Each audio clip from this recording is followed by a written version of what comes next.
Jueves 26 de noviembre de 2020. Estimados amigos, enfrentamos esta semana una verdadera explosión de conflictos entre el legislativo y el ejecutivo, debido por una parte al protagonismo excluyente que ejerce el Parlamento y por la otra a un desmedrado gobierno que trata infructuosamente de recuperar la iniciativa.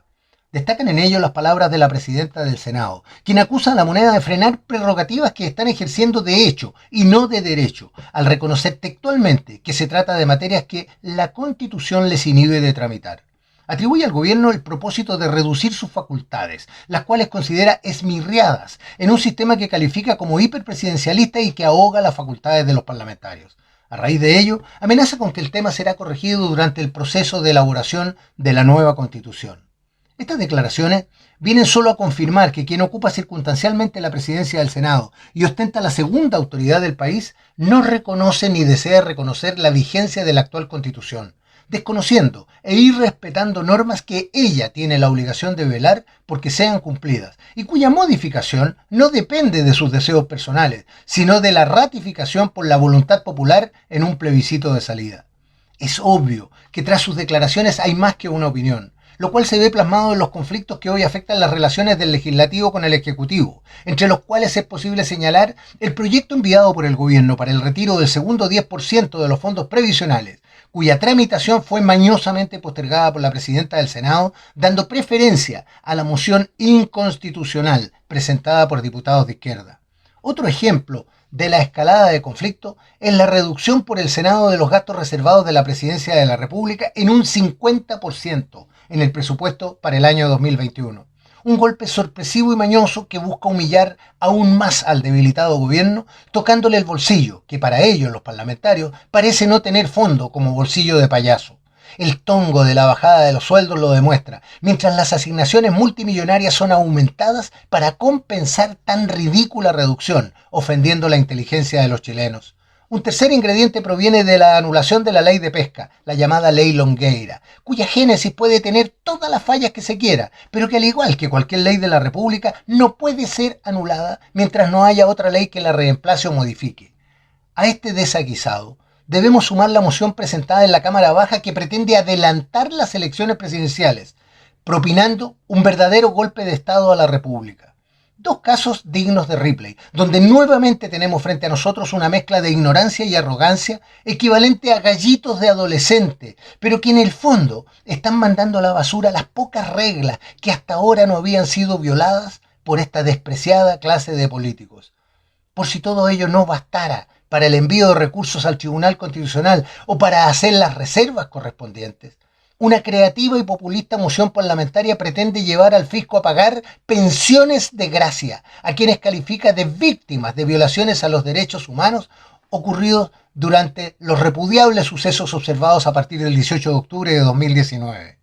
Una ponencia que ofende a millones de chilenos que ven en las supuestas víctimas a simples delincuentes subversivos, participantes de la destrucción que acabó con lo que había llegado a ser nuestro país, siendo impresentable calificar como víctima a los victimarios de miles de trabajadores y pequeños emprendedores que sufren hasta hoy las consecuencias de su salvajismo criminal. ¿O acaso se encontraban en las primeras líneas para sacar fotos? Como se mintiera descaradamente respecto de aquel que las imágenes mostraron lanzando piedras y bombas incendiarias. ¿Van a premiar con pensión de gracia al niñito que cayó al río luego de estar atacando sin pausa a la policía? ¿Es eso mérito suficiente para recibir el premio de un Estado agradecido? ¿Y los carabineros lisiados, quemados o gravemente heridos van a recibir algo de un Estado que sí les debe agradecer su sacrificio? Lo más pintoresco es que pretenden entregar la calificación para recibir la pensión ni más ni menos que al Instituto de Derechos Humanos, baluarte o sexta línea de la insurgencia urbana. Hace años, un comandante en jefe hizo un llamado que se conoce como el del nunca más, el cual serviría para que los inmorales de siempre lo interpretaran a su gusto, sin que nadie los rebatiera. En su inmutable descaro, los políticos se dieron el lujo de atribuirlo a un nunca más un golpe de Estado, o nunca más los militares en el gobierno, o nunca más las violaciones a los derechos humanos, sin asumir la parte que faltaba, su propia culpa al incentivar el odio entre los chilenos con su arrogante desatino y criterio errónea y anticipadamente vencedor. Hoy vemos una nueva demostración de la clase política desperdiciando las enseñanzas de la historia, al conducir al país hacia una nueva crisis sin salida, profundizando a diario la diferencia entre ellos y nosotros, sembrando así una grieta que podría perdurar por generaciones. En la misma clase de arrogancia que vivíamos en los 70 y que hoy se manifiesta en la agresividad descontrolada de un Congreso que con porfía inigualable viola sin reparos la Carta Fundamental que nos rige. Un Congreso que usa su mayoría circunstancial en forma opuesta a 1973, esta vez promoviendo la destrucción que entonces impulsaba el gobierno. Una historia repetida en la cual un poder del Estado va destrozando poco a poco a otro y el tercero permanece como espectador, con un corolario que demuestra que el nunca más ha sido reemplazado por una nueva siembra de vientos que solo puede cosechar tempestades.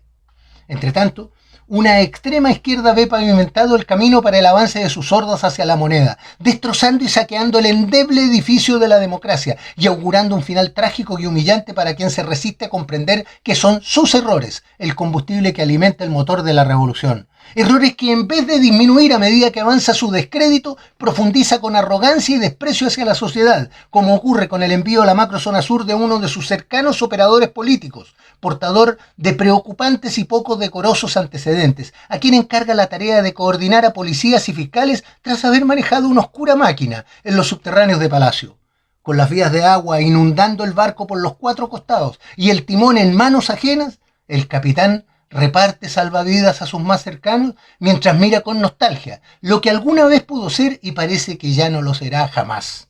Soy Patricio Quilot.